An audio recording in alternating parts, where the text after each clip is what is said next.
Indonesia terdiri atas beragam agama. Perbedaan yang ada membutuhkan toleransi di antara pemeluknya. Nah, Indonesia sendiri mengakui ada 6 agama atau kepercayaan.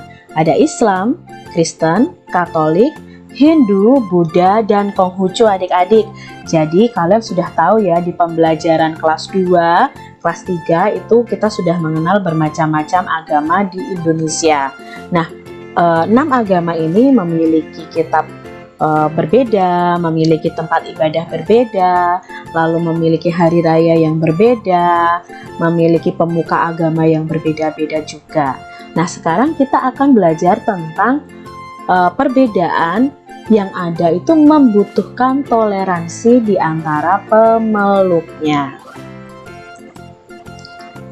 Ada bacaan belajar dari cerita.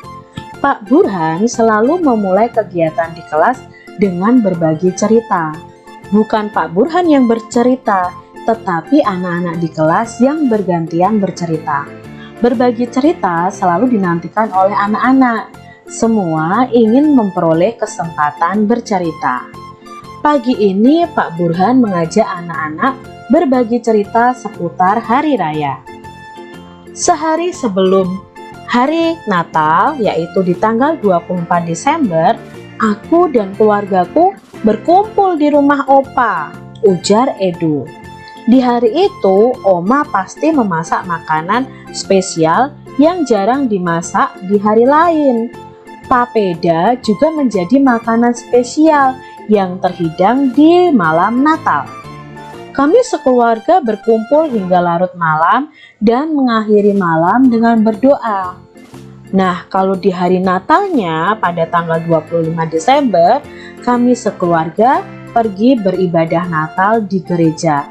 Itu cerita Edo tentang hari rayanya, yaitu hari raya Natal. Jadi, Edo pada waktu hari raya Natal, dia pergi ke gereja, berdoa, beribadah di gereja. Wah, ternyata hampir sama seperti hari raya Idul Fitri ya, ujar Siti. Kami pun di hari Idul Fitri selalu berkumpul dan saling memohon maaf dengan kerabat dan saudara setelah ibadah di masjid, tambahnya. Jadi ini Siti menceritakan tentang hari raya umat agama Islam, yaitu Idul Fitri, dan tempat ibadah umat agama Islam yaitu masjid. Iya ya, sama seperti Edo pada hari Natal. Saat Idul Fitri juga selalu ada makanan spesial, yaitu ketupat dan opor ayam. Udin menambahkan komentar Siti. Di Bali, menjelang Hari Raya Galungan, seluruh kampung selalu ramai dihiasi oleh penjor atau janur yang tinggi. Kami sekeluarga lebih sering pulang ke Bali menjelang Hari Raya Galungan agar bisa berkumpul dengan sanak saudara di sana. Sebelum merayakan bersama, keluarga melakukan kegiatan ibadah di pura pada pagi hari, kata Dayu yang beragama Hindu. Di sini dijelaskan bahwa salah satu hari raya umat agama Hindu adalah Galungan dan tempat ibadahnya di pura atau pura ya, kalau orang Bali bilangnya pura ya. Lalu kita lanjutkan. Semua sudah bercerita.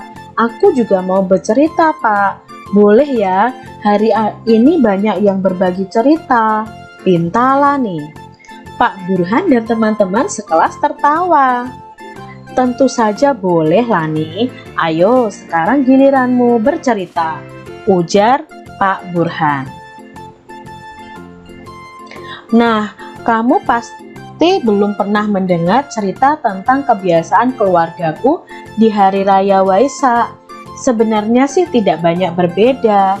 Ibu dan nenekku biasanya juga membuat masakan spesial menjelang Hari Raya Waisak. Saat ini nenekku yang paling tua, jadi semua keluarga akan datang ke rumahku untuk berkumpul pada hari Waisak.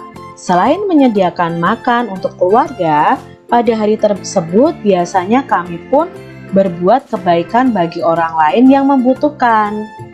Vihara rumah ibadat kami pun dipenuhi cahaya lilin dari umat yang hadir untuk menjalankan ritual ibadah di sana. Lani mengakhiri ceritanya. Jadi Lani menceritakan tentang ibadah umat agama Buddha. Salah satu hari rayanya adalah Waisak dan tempat ibadahnya adalah di Vihara. Berbagi cerita memang selalu menyenangkan. Kita bisa belajar dari banyak cerita, juga belajar dari teman yang berbeda, ujar Pak Burhan menutup kegiatan pagi ini. Sebenarnya masih ada satu lagi kepercayaan atau agama yang ada di Indonesia, yaitu Konghucu. Salah satu hari rayanya adalah Imlek dan tempat ibadahnya adalah Klenteng. Apakah perbedaan yang dimiliki oleh 6 sekawan menghalangi mereka untuk berteman dan bekerja sama adik-adik? Tidak adik-adik, tidak menghalangi mereka untuk berteman dan bekerja sama. Malah mereka selalu hidup rukun dan saling membantu. Begitu juga dengan kalian. Apakah kalian itu berbeda agama dengan teman-teman kalian? Tentunya ada yang berbeda agama. Tapi perbedaan itu janganlah menjadi penyebab pertengkaran, tetapi kalian harus rukun, harus saling membantu. Bagaimana sikapmu jika kamu bermain dengan teman yang berbeda agama adik-adik?